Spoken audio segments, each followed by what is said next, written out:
Good evening. Good evening, Father. I'm Father Blaine Burkey, a native of Cumberland, Maryland.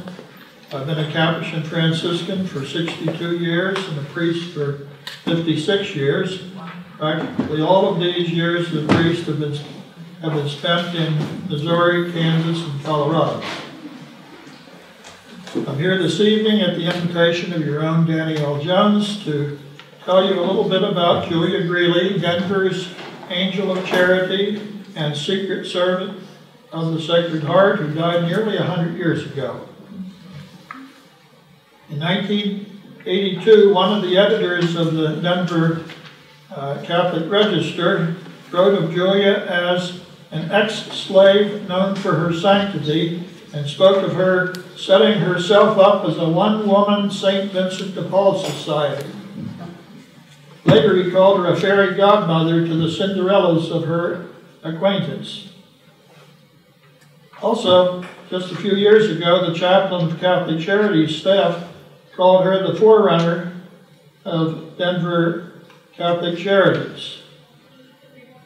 At the time of Julia Greeley's death on June 7, 1918, it was said that her life was like that of a canonized saint. Ever after that, people have asked how her cause for canonization was coming. But it was really only in December of 2016 that her cause was officially opened by Archbishop Samuel Aquila. Two former archbishops of Denver had said that they would like to see her cause go forward, but both of them are no longer in office when they made such encouraging statements. So they had already lost their opportunity to do anything about it, since only an actual Archbishop of Denver was able to officially open the cause. 6 years ago, representatives of several organizations in Denver which had an interest in Julia came together and began the Julia Greeley Guild, which would seek to make Julia better known with the aim of eventually petitioning the Archbishop to begin Julia's cause. One of these organizations was ENDOW, E-N-D-O-W, which stands for Educating on the Nature and Dignity of Women. ENDOW, actually founded here in Denver, and it's gone all over the country now, as in several foreign countries, and already chosen Julia as its model because of her respecting her own natural dignity as a woman. And until recently, they annually gave a Julia Greeley Award to a woman who excelled in following Julia's example. Also, for 23 years now, the Denver chapter of the Ladies' Auxiliary of the Knights of St. Peter Claver at Created Ours Church has annually been awarding multiple Julia Greeley scholarships to high school graduates who follow Julia's example.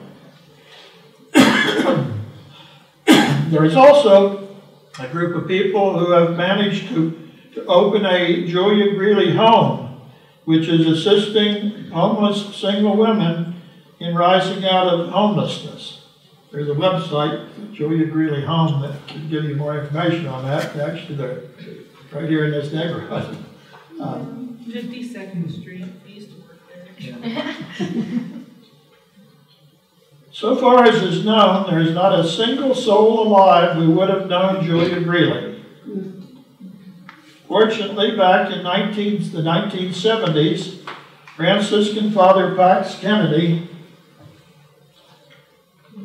located quite a number of folks who had known Julia, and he got some of them to put what they knew in writing, and he recorded what the others told him. Copies of these were eventually preserved in both the diocesan archives and the Denver Public Library.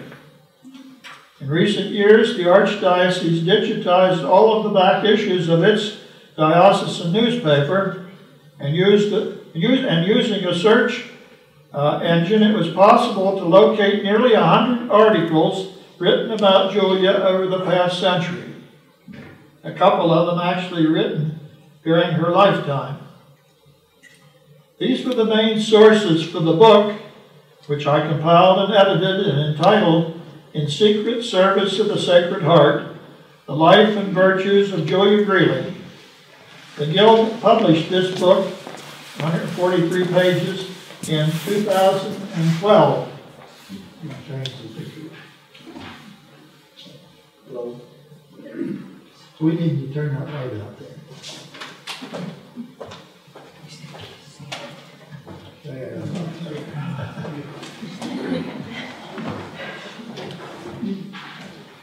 This book is now in its second printing. Details of Julia's origin are lost in the cloud of slavery. Various sources at various times have guessed her age, with numbers which would have made her anywhere from 68 to 95 years old at the time of her death.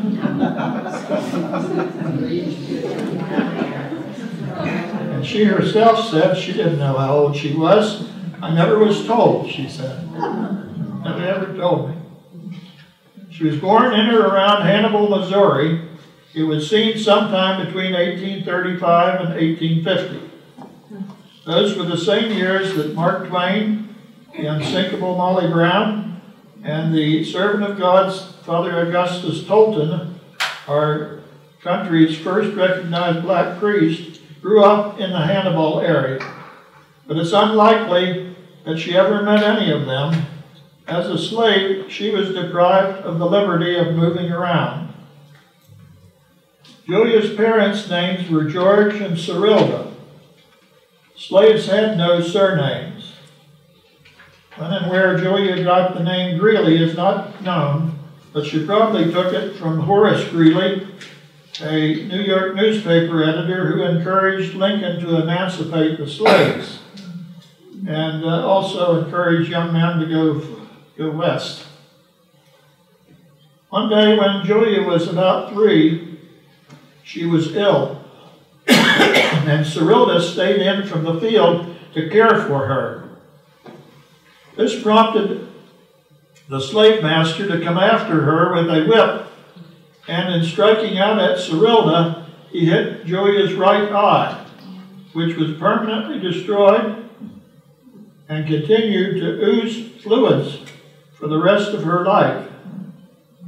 She also carried a cloth She always carried a cloth to wipe the fluids off her face and it drained from her tear duct. This shining badge of slavery would have made a scary sight had Julia not compensated with a fabulous smile. Sometimes after her emancipation, Julia found her way to St. Louis, and around 1869 she found employment with the family of Dr. Paul Robertson as a nanny and cook. She was with this family for 9 years. Mrs. Lena Robertson was from the Pratt family, one of the first families of St. Louis. Her father served as mayor. Her grandfather owned one of the largest fur trading companies in the country, and an earlier ancestor was the founder of St. Louis.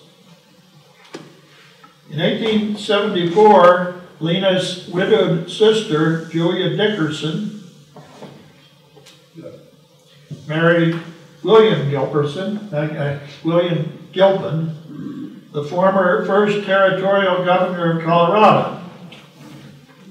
Gilpin County and Gilpin Street and Gilpin School and Gilpin, all named after him. And the couple and Mrs. Gilpin's 4 children from her first marriage moved to Denver, where the couple then had 3 more children of their own. Soon after the youngest Gilpin was born, Julia Greeley inquired of Mrs. Gilpin if she could come to Denver and work for her. She seems to have arrived in Denver about 1878 or 79 and worked for the Gilpins for 2 or 3 years, at first doing washing and ironing and later by cooking and tending to the children. During these years, and even after her employment with the Gilpins, she spent much of her time with Mrs. Gilpin, who enjoyed her company and their conversations about the Pratt family in St. Louis. Mrs. Gilpin was a staunch Catholic and sang in the cathedral choir. With her help, Julia entered the Catholic Church in Denver's Sacred Heart Church on June 26, 1880, less than 2 months after the dedication of the church, which today is the oldest Catholic church building in Denver. Oh. Sorry about that. It looks better. Now it turned around again. Once Julia joined the church, she became fully engaged in every activity of her parish, both its religious and social activities. Julia was a daily communicant at Sacred Heart Church and fasted the whole morning. Invited by people to breakfast, she replied, "The Eucharist is my breakfast." Julia also attended 40-hour celebrations and First Communions all over the city. She was well past 60 when she learned to play the piano. One day when she was visiting a parish family, someone asked her to demonstrate her musical ability, and she played and sang a Gregorian chant mass in its entirety. Much to the surprise and enjoyment of her listeners.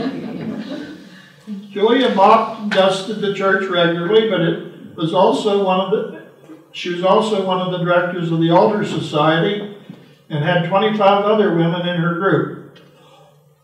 She was also one of the promoters of the Sacred Heart League, and several people remembered that she walked to the firehouses of Denver every month to deliver leaflets. There were 20 firehouses during her lifetime, and as we learned only recently, her entire skeletal system was racked with arthritis, making such journeys a very painful experience. Ask yourself, why would a woman who worked long, hard hours providing for her own needs as well as the needs of others, then spend many extra hours every month trudging all over Denver, delivering little leaflets which she could barely read? These small pieces of paper were obviously very special to her. Why?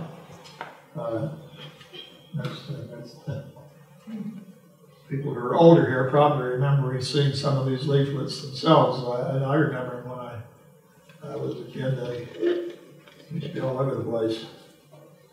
Where was it? Members these were leaflets of the Apostleship of Prayer, whose sole purpose was to promote prayer. Members of the Apostleship committed themselves to offering their whole day each morning to Jesus, symbolized by his Sacred Heart. They also promised to receive the Eucharist once a week, or at least once a month, in reparation for sins committed against Jesus in the Eucharist. And finally, they agreed to pray for one another's intentions, and particularly for those of the Holy Father. As a promoter of the League of the Sacred Heart, Julia was also intent on urging others to adopt these practices. The Jesuits who served Sacred Heart Church said that Julia was the most zealous apostle of the Sacred Heart they had ever known.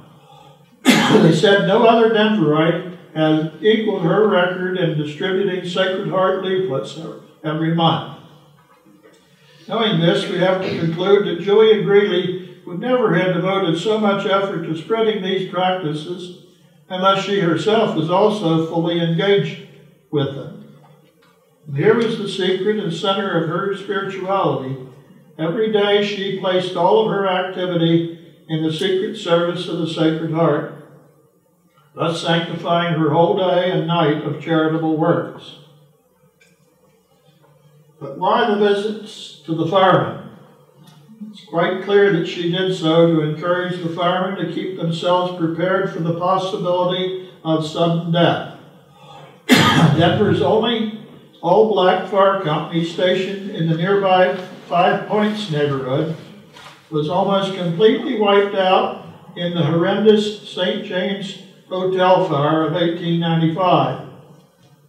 This was probably the occasion for Julia starting her visits to the firehouses. She actually visited the fire chief and asked his permission for her to take the leaflets to the firehouses. Since she was often also sold raffle tickets for the parish, Chief Terry Owen asked her, "What are you selling tickets for this time, the orphan's ball or the orphan's picnic?" He later told Father Kennedy that Julia told him, "These tickets are for heaven, Chief."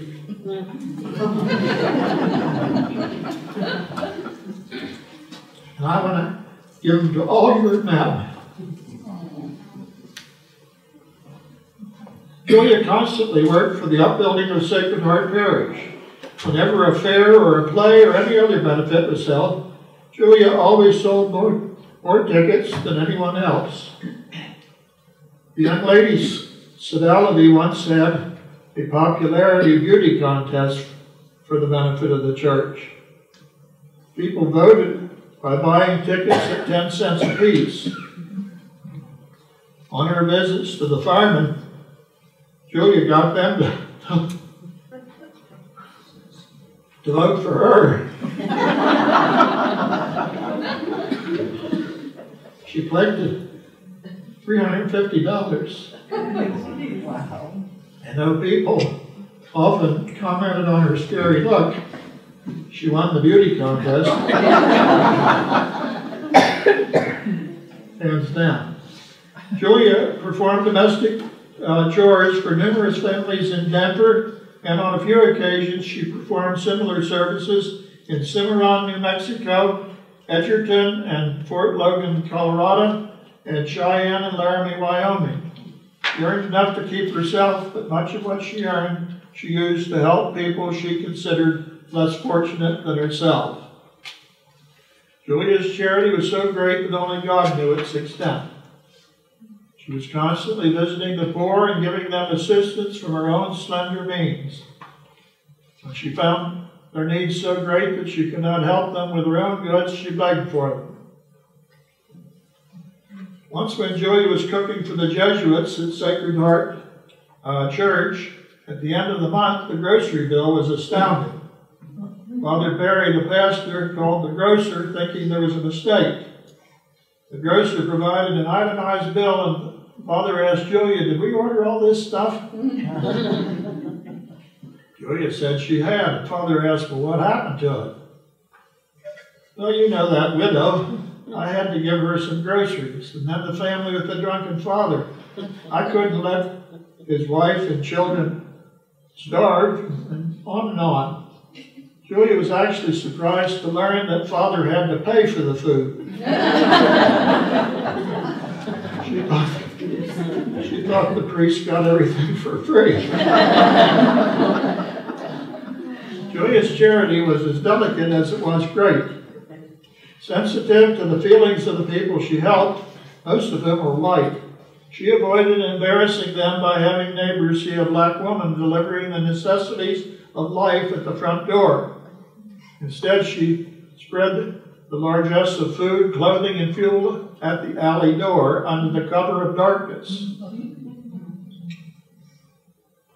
She was even seen going through the street at night with a mattress on her back.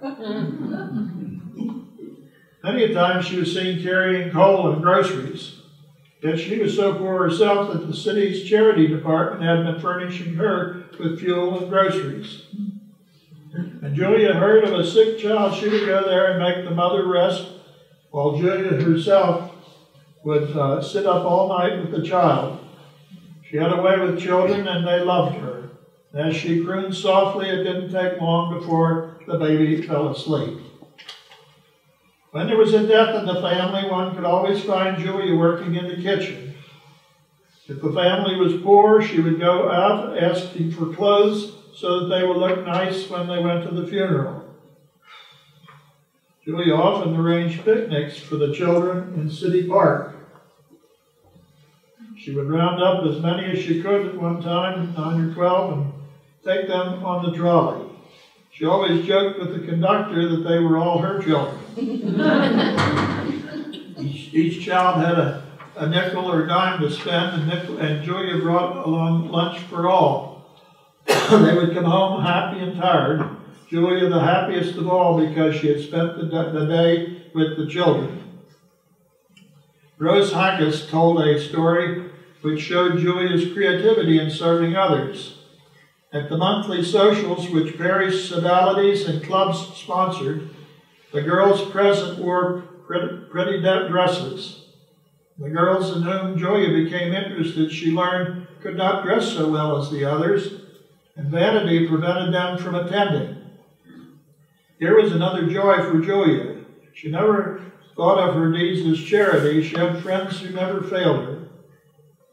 She elicited the interest of some girls and young women in a far part of the city who would not be expected to attend these socials. She asked them, the more fortunate, not to wear their pretty clothes for too long a time, but to give them to her so that her girls could go to nice dances. The young women to whom she appealed entered into the spirit of making other girls happy, and many a dress was discarded before it would have been otherwise. These garments were always given to Julia, all fresh and cleaned and pressed, with perhaps new bits of ribbon and lace. How happy Julia was to carry these packages to her girls after dark, of course. Julia was present at these social affairs behind the scenes, dishing up ice cream and getting a peek at her particular protege. Next day, she would report to the donor of the dress she was the prettiest girl on the floor, and no wallflower. One day there was a wedding dress to supply. A young matron gave up hers, which for sentimental reasons she had packed away.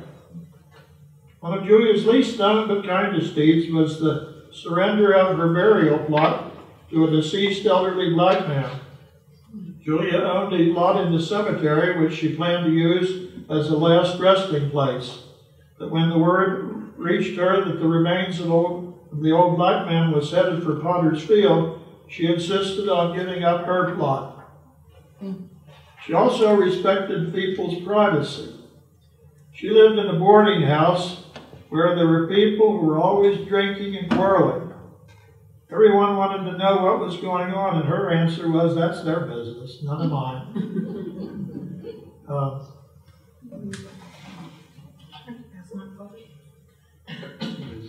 I'll pass you on that, everybody.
Everybody have one?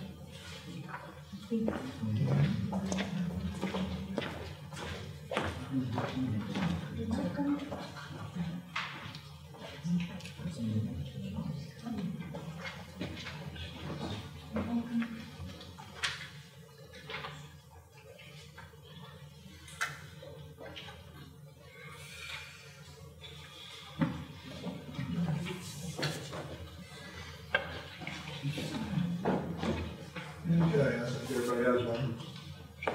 We have only one photograph of Julia. She shows her wearing a big floppy black hat and holding in her arms a young child who is clutching a rosary.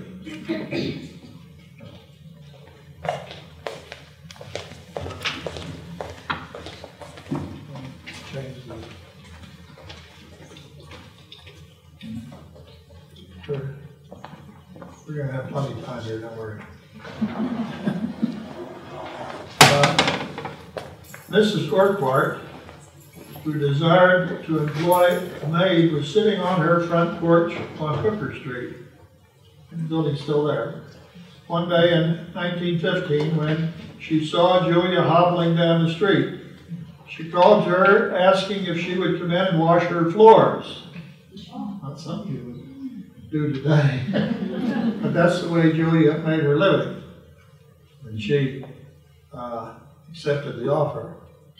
Once inside, she noticed holy pictures in the room and remarked, "He must be a Catholic."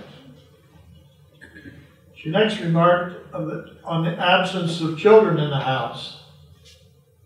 So if you're Catholic, why aren't there little children running around?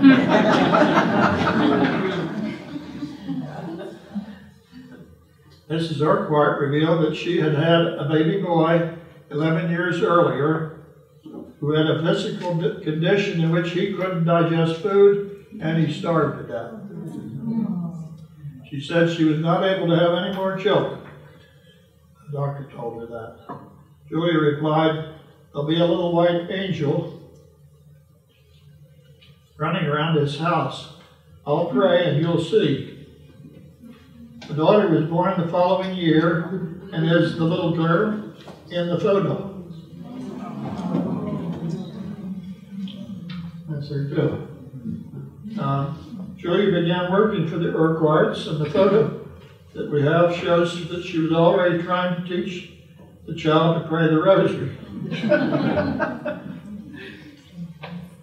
Julia belonged to the Franciscan Third Order, today known as the Secular Franciscans, and she tried to get many other people to join.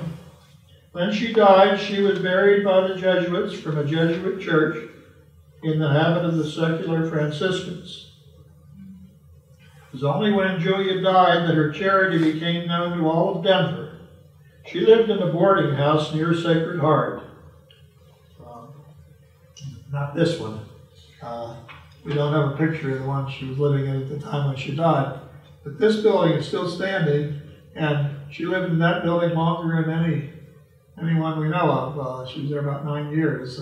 It's still standing on Walnut Street. It's occupied by Star Media, not too far from Sacred Heart Church. Anyhow, she lived in a boarding house, so the Jesuits who ran the church decided to have her body laid out in church, something that had not happened before. There was no radio or television at the time, and the newspapers did not cover her death until after she was buried. But no sooner had her body been laid out in the parish's overflow chapel on Ogden Street than hundreds of people whom she had helped arrived from all over Denver, from every walk of life and social status. They came and began filing past her broken body and continued to do so for many hours. That chapel is still standing on Ogden Street. It's no longer a Catholic chapel, but original intentions were to build Loyola Church there, Nations of Loyola Church, right there on Ogden Street. But it was later moved over on the church out of the Street of York. But anyhow, that's a Protestant church now, that little chapel.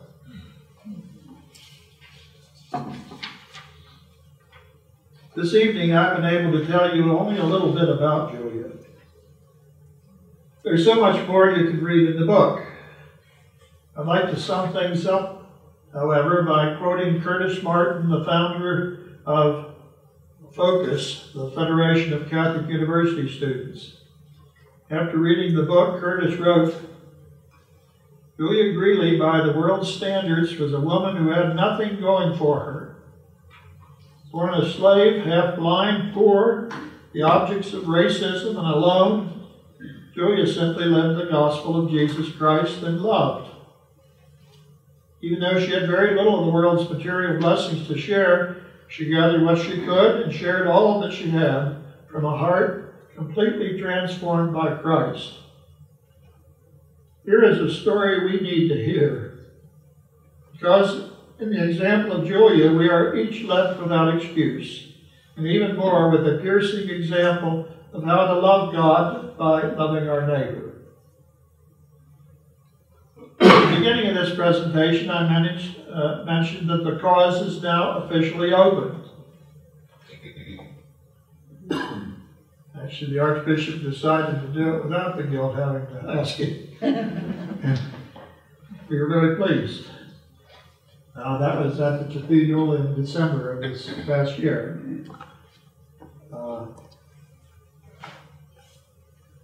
Julia is now referred to in church circles as a servant of God. Information about her and devotion to her is being gathered, and a Roman-based postulator has been hired to guide the cause through the Vatican Office for the Cause of Saints. Using the information gathered, a book-length position paper will need to be written demonstrating that Julia practiced the various virtues to a heroic degree. The Vatican is convinced thereby the Pope will raise Julia to the status of venerable.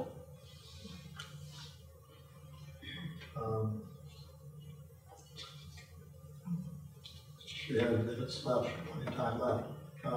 The book doesn't really do what Esposito needs to do. This book was written not like a regular biography, which would start at the person's birth and childhood and so forth. It's written in the order of discovery, starting with what was first known about her, what was later learned, what was later learned. So the book, and the book doesn't deliberately try to take each of the virtues and try to show that she practiced them. You need to kind of roam around through the book, but practically all we know about Julia is in that book, I'll tell you that. Wish there were more. But that book, what's in there, will need to be used to write this positio. Okay, so let's say we get her venerable. That's something that can happen during our lifetime. It's foreseeable. The postulator said he thought that could possibly happen in 4 or 5 years. We'll see. Anyhow, after a person is declared venerable, if the Vatican is convinced that a totally inexplicable miracle has been obtained through Julia's intercession, she would then be named a blessed. And then we can celebrate masses in her honor. We have statues in churches and so forth, what we do for any of the other saints. But it would be on a local or smaller level. After that, if another miracle is proven, then they'd be named a saint. And then the church asked the entire Catholic Church to honor her and masses all over the world. But all of that is on God's time. We can't in any way decide whether it's going to be a miracle. Our own Father Solanus Casey up in Detroit died when I was in philosophy back in 1957, 60 years ago. And they finally got things to the point where he's been declared blessed. But during his lifetime, it seemed like there's miracles happening every day all around him. But everything they've sent to Rome for the last 40, 50 years, so they sent it back and said, no, not quite convinced. But what happened with him, a little off the subject, but I'll tell you now.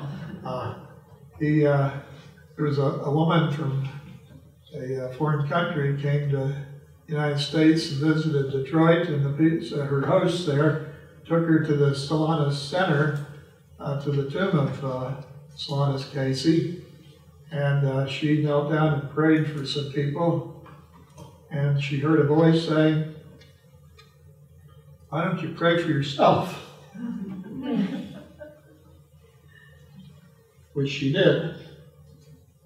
This woman had an incurable disease from birth, skin disease, and she prayed, it was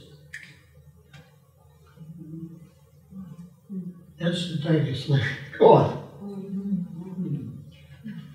So that was a miracle that was approved in his case. But once she's been declared venerable, we just, God only knows, possibly not during our lifetime, but maybe during somebody's lifetime. Part of the initial work of the official cause has already involved the verifying the existence of Julia's bodily remains in Mount Olivet Cemetery in Wheat Ridge. That was the stone that was on her grave until recently.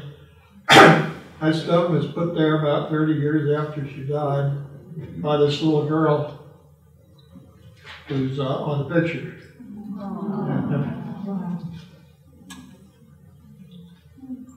And next one. This is they actually digging up her body. It took about 6 days. They did it very carefully. They started with shovels to get the initial dirt off, but after that it was done with a brush for 5 days. And they recovered all of her body except one little bone from somewhere in the fingers. I don't know what the bone's called, but there's a little bone somewhere in your finger. All the rest of her bones were recovered. And let's see, where are we here? So after they recovered the body, they then moved them to the Cathedral Basilica of the Immaculate Conception at Logan and Colfax, where the faithful can more readily visit her tomb and engage in intercessory prayer. This took place in late May and early June. That's Bishop Rodriguez providing at that ceremony. All of her bones were brought in and laid there on the table in front of the altar, and I got lots of pictures, but I just tell you about it. After that, the Capuchin Poor Clare sisters had made a tunic like the, I said that she was buried in the habit of the secular Franciscans. They don't use that anymore, but they made one for the occasion, and it was placed over these bones, touched to all the bones, which made it a third-class relic. And they will, the sisters then will cut little pieces of that and attach it to one of these icons that we have, and we'll make third-class relics that are the first and second-class relics are never available until someone's beatified. Let's see, next. This is the ceremony at the cathedral. Wasn't totally packed, but a very large crowd there. And I thought one of the exciting moments of that was when Bishop Rodriguez said that she's now been brought into the cathedral, and she's the only person buried here in this cathedral. He said, not a bishop or a priest, but an ex-slave, a laywoman. The people there in the church immediately applauded that. And towards the end of the ceremony, they were all invited to come up to this. You see that lady has her hand on a box there. That's a red box that her bones were put into. Eventually, it will be covered with a marble sarcophagus, but right now it's a red. It's called. I forget the exact name of the wood. What is it? It's a special wood from South America it's a bright red box, so that she buried in, and I don't know if they planned it that way, but I thought it was great.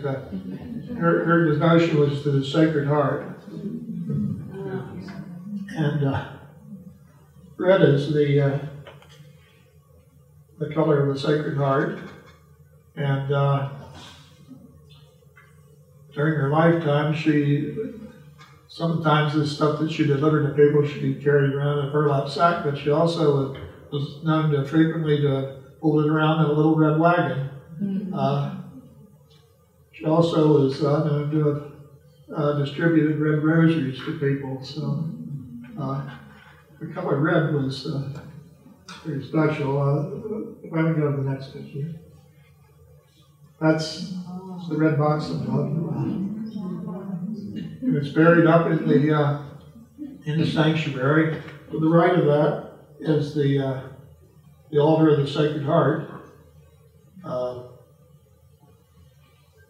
They put it over there. You couldn't get to it very easily, but this whole area is open right next to it, and I thought it was.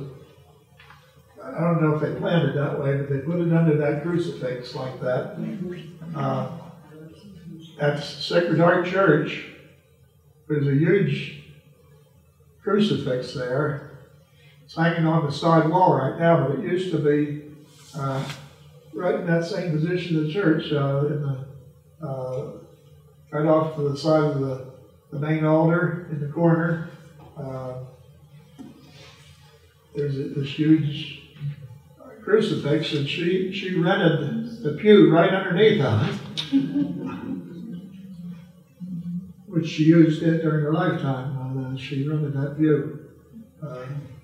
Some of the women in the church were not pleased to see her up there. They wish she'd stay in the back somewhere. But the pastor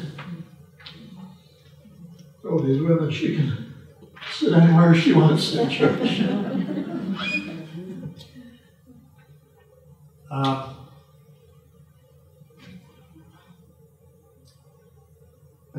Why did they move that crucifix? St. Teresa of the Little Flower was canonized after Julia's time, and where that crucifix was, there's an altar of St. Teresa now, but the crucifix is still hanging on the side wall there in the church.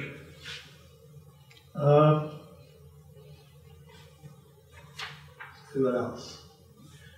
Next year, on June the 7th, is the 100th anniversary of Julia's death, and you and everybody else is invited to a pontifical high mass that will be celebrated on that occasion in the Basilica, where she's now buried. Actually, this morning, the president of the Guild and I met with the rector of the cathedral, and we've actually moved the Guild into an office there at the cathedral, so we'll do a lot of things at the cathedral promoting the cause there. But if you get to the cathedral for any reason, off to the left, up far corner, that's the worship area. That'll later be covered by a marble sarcophagus. Okay. At this point, I'd be happy to try to answer questions. Afterwards, I'll be happy to sell and sign copies of the books if you want. I don't particularly like to sign books, but nor do I understand why anybody wants them signed. It doesn't add anything to the book. Also, some have copies of an icon of Julia drawn by Vivian and Greeley, which we that little tray there. It cost us 97 cents, so $1, but you can have them. The little ones that I gave you, there's additional copies of that here on the table if you need some more copies of it. They're free. There's also a few copies, I don't have very many of them, but a few copies of our newsletter, the Guild's newsletter. We publish that whenever we have something to say. And it's in I think the 15th one will be coming out next. All 14 earlier ones are on our website, juliagreeley.org. Not too hard to remember, juliagreeley.org. Find a lot of information there. And one of the things that we have there is, don't have a whole lot of them yet, but we don't want to put them there. If people have received favors through the intercession of Julia, we'd like to be able to put them there on our website, because that encourages other people to pray also. Let's see. In the event that you do receive favors from her intercession, it's very important that you let the Guild know that in writing.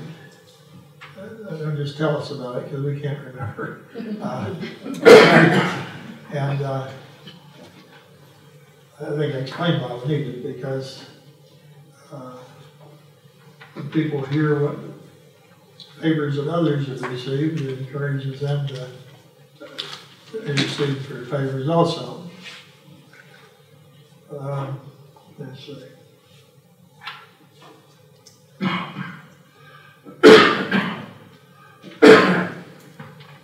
We have here a sign-up sheet that you can sign up to get these newsletters sent to you especially by email. It doesn't cost us anything to send it by email, but if you don't have an email, you give us your address, we'll send it to you. But we prefer email first. Then there's also a sheet there if you're interested in joining the Guild. We've got about 500 or over 500 friends and people who are on our mailing list, but only maybe about 50, 60 actual members, paid members of the Guild. And if you'd like to join, we'd be happy to have you. And there's an application form there that you can take. I think I've spoken about all that. So I'll answer questions now. When we're done with that, we'll move that table out, and if you want to, whatever you want to do is fine.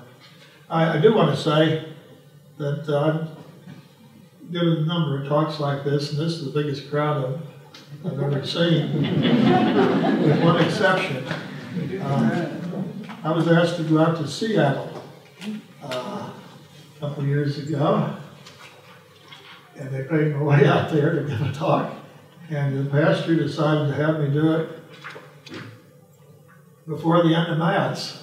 Well, everybody was still there. And I thought, there's not going to be very many people here very long. I don't know, hardly anybody left, really. So I really had a big crowd that day. Couldn't get away. Any questions? Yes. Have there been any first-class miracles attributed to Julia as of yet? Well, who's to say they're first class? That would be the Holy See would have to decide that. There have been some remarkable things, yes, that have been reported, and the cause will look into them. But I'm really not involved with that. The Guild and the cause are two separate things. I do know there's a lot of people that are convinced that favors have been given them through Julia, and it's up. They believe what they want to believe. I can't. We just take them to their word. There's one person wrote to me from Florida who excited about Julia Greeley because through the intercession of Julia Greeley, his yacht has been saved during the latest hurricane. Quite possibly it was, I don't know. I'm not going to knock it, but there's all sorts of, it's the spectrum is huge. The first class thing, I'll be for the Holy See to decide or something. So what do they need, documentation? They will need it, yes. They will not just ask you to give them documentation, but they will investigate this themselves. So, they'll want to talk to the doctors. But anyhow, I don't know whether they're actually investigating any right at the moment. I don't know. I do know some things have been reported to the cause. Any other questions? Yes. Father, have they found much on the census reports, like in Missouri and Hannibal, or anything about her baptism and things like that at all? Not yet. Not yet. There was a report, since that book was written, we found something that was appeared in the paper at a time when Mrs. Gilpin died. Her will was written in sort of a hypothetical way. It was said, my sister, Lena, if her estate is settled before I die, I want $100 of it to go to Julia Greeley. Reports we found later talk about it was up to $900 or $1,000. The will itself, we found this well, and but it says, if it hasn't been settled before if it's been settled before I die. If it's not been settled before I die, I want $100 of that given to Julia Greeley. The court, the probate court, actually sent a sheriff or somebody from the sheriff's office to tell Julia Greeley that she had been part of this amount in Julia Gilpin's will. And Julia Greeley, the first thing she did was take what little money she had and went to the church and asked the priest to have a solemn high mass offered for Mrs. Gilpin. So it turned out this thing had been settled long before Mrs. Gilpin died, so she didn't get anything from that thing. But how do I get on to that?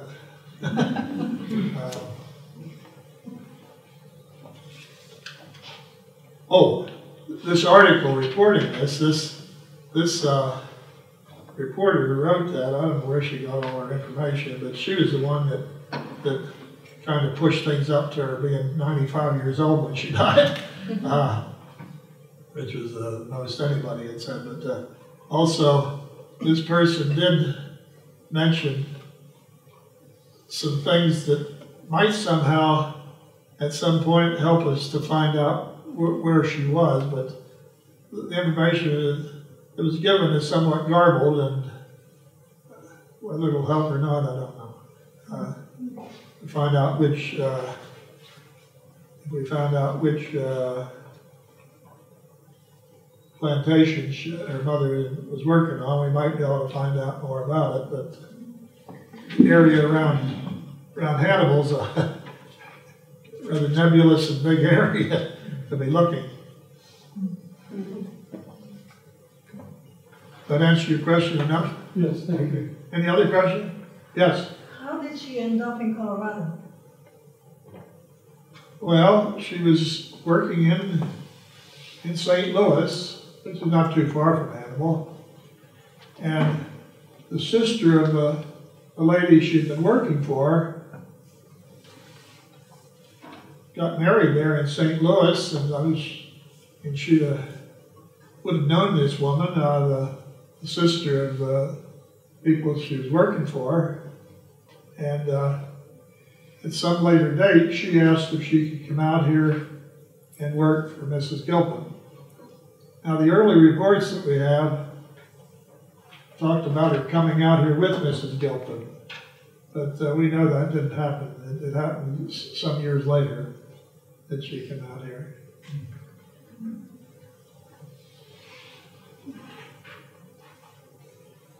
Yes. Is there any connection between her and being with the city of Greeley, Colorado?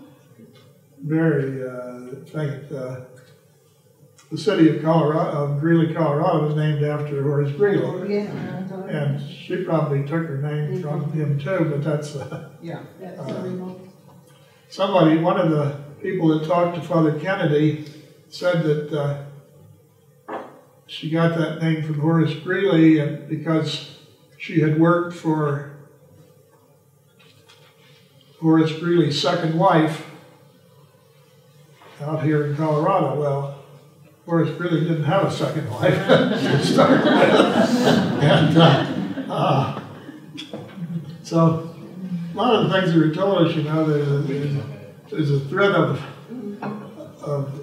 something there, but often it's mixed with a lot of other stuff. But I think that we don't know absolutely why she took that name, but I think that's a good reason why she took it, because he was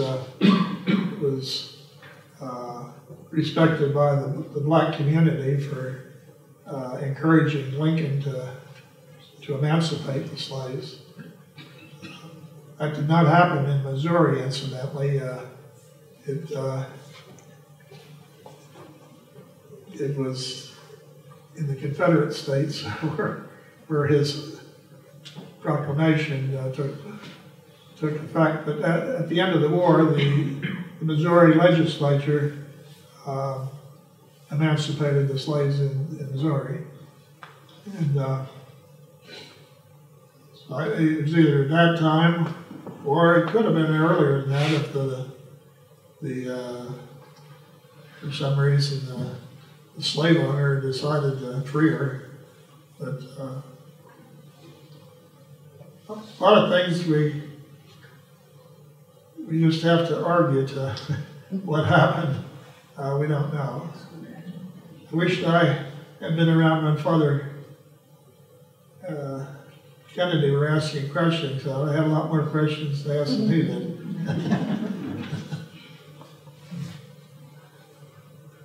Any other questions? Yes. Oh, one more. You showed the gravestone that was put on 30 years after. Was she buried without? She was buried without a head marker at Mount Olivet, or was she buried at the old cemetery and at the Botanic Gardens and then moved? Do you know about that at all? Yeah, I do. And that's a good question. There have been a couple of articles that were published at different times talking about her body being found incorrupt when she was dug up at it's called Mount Calvary Cemetery, and moved to Mount Olivet. Well, the matter of fact is she was buried at Mount Olivet, not right from the start. She was never buried at Mount Calvary. There was, back in the 50s, when this cemetery we're talking about is where the Botanical Gardens is now. And they dug up all the bodies there and redistributed them to different cemeteries. About 7,000 of them were moved to Mount Olivet Cemetery. The section there, not far from Julia's grave, doesn't have a lot of stones or anything in it. There's one big stone telling about all the people that were buried there. And there was one woman that was buried, dug up at Mount Calvary, who, I don't know about being incorrupt, but there was found to be a very mysterious sweet odor to her body, and according to the paper, the diocese did question about the thing for a while, but I don't whatever happened to that, but she would have been buried over in this area near where Julia Greeley is. And what I think happened is that somebody was out there giving a tour at the cemetery, and they do that every now and then to the historic sites there. And I think they mentioned these two things at the same time, and then somebody put them together. But Julia Greeley was not found to be incorrupt. All her bones were found, but there's no flesh there or anything. And I have to say, I've never been terribly impressed personally by this incorrupt thing anyhow. I've seen some of them in Europe and they look like prunes. They're called incorrupt. It means they haven't turned to dust.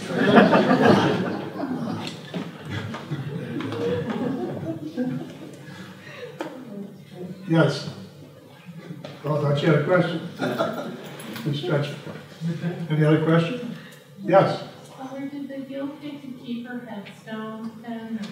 Her headstone, what the plan is to, yeah, no, it's right there. But it's a stone about that long and about that wide and about maybe about that deep. The top, they're planning on cutting maybe about an inch of that off the top of it and attaching it to the front of this marble sarcophagus that they're constructing. So it'll be there. Yeah. Yes. Is any of the family of the person who provided that headstone still living here? Yes. Actually, the daughter of the woman is still living, but she's not talked to her, but she's not terribly excited about the whole thing. But her niece, we had a bus tour. That was last year. It was last year. We've done that twice. I rented a big bus, and at our Ground Road benefit, we've sold tickets to that tour, and she found out about it and lives in California, but she came in especially for that, and they made that tour, and there was an article in the paper about her. She's a secular Franciscan and particularly interested when she found that out about Julia Greeley, and I think she's been going around the different secular Franciscan fraternities out there in California and spreading the word about Julia. Any other questions? Julia didn't have any family? We don't know. She didn't have any here that we know of. Her mother and father, we don't know what happened to them. Possibly she didn't know what happened to them. Slavery was a terrible thing, and they split families up, and we just don't know. Yes. Oh, I'm sorry. No, has there ever been American slave made a saint? No. Okay. So that first of all. The documentation isn't there. Okay, but there are, I think, 4 Afro-Americans that are being considered for beatification at the moment. The oldest one, or the earliest one, would be Character Saint in New York. He's already a venerable, and he was a former slave. He came up here to this country with his slave master. While they were up here, the slaves revolted, and I think it was in Haiti. They took over the country, and this slave owner became a pauper. and Character Saint, in the meantime, had been trained as a hairdresser, and he worked as a hairdresser there in New York and earned enough money to support his former slave master. And eventually earned his own, first his sister's freedom and then his own. And he helped build the first cathedral there in New York, but helped a lot of people there in New York, along the same line as Julia. The next one would be with the foundress of the Oblates of Providence, Oblate Sisters of Providence in Baltimore, Mary Lang. Her cause has been opened. I don't know that she was ever a slave. Maybe she was, I don't know. And Father Augustus Tolton, I mentioned him, and he was raised around the Hannibal area. He was a former slave. He became there were a couple black priests before that, but they looked white enough that they didn't pass themselves off as black. And actually one of them became the president of Georgetown University. But Augustus Tolton wanted to study for the seminary, and there wasn't any seminary in the country that would accept him because he was black. He went to Rome and went to the mission college there, became a priest, and he asked them to assign him to a foreign mission, and the cardinal said, "You go back to your own country." And he had a rough time with it, but he was the first one that,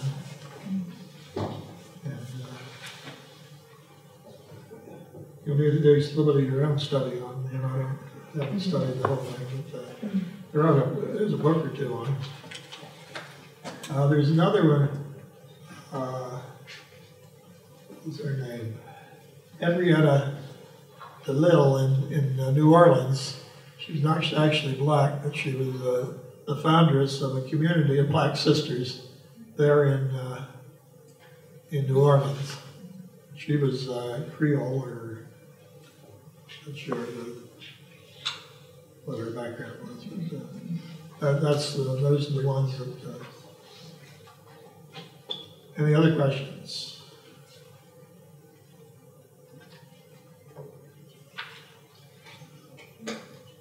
Well, I appreciate your